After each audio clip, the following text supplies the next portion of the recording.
యేసు రక్తమే జయం పరిచర్య ప్రైజ్ ద లార్డ్. నవంబర్ 21వ తేదీ 2024. ఈరోజు దేవుని వాక్యము. భక్తిహీనుడు దేనికి భయపడునో అదే వాని మీదకి వచ్చునో, నీతిమంతులు ఆశించున్నది వారికి దొరుకును. సామెతలు 10వ అధ్యాయం 24వ వాక్యము. క్రీస్తునందు ప్రియులారా, నీతిమంతులు ఎన్నడూనూ కదిలింపబడరు. నీతిమంతుల నోరు జీవపు ఊట, మరియు నీతిమంతుడు బాధ నుండి తప్పింపబడును. భయపడుట పాపం. భక్తిహీనులే ప్రతి విషయానికి భయపడతారు. భక్తిహీనుడు దేనికి భయపడునో అదే వానికి వచ్చును. కావున మీరు దేనికి భయపడకండి. భక్తిహీనుల వలె కాక దేవుని యందు భయభక్తులు కలిగి జీవించండి.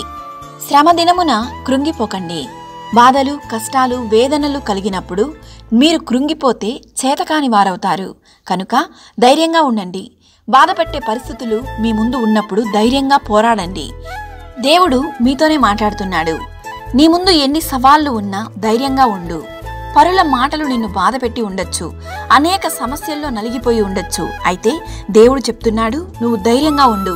నీవెదుర్కొంటున్న శ్రమలే నీ విజయానికి దారితీస్తాయి. నీతిమంతులు ఆశించినది వారికి దొరుకును. ప్రభు అయిన యేసుక్రీస్తు కృప మనందరికీ తోడయుండునుగాక. ఆమేన్. God bless you.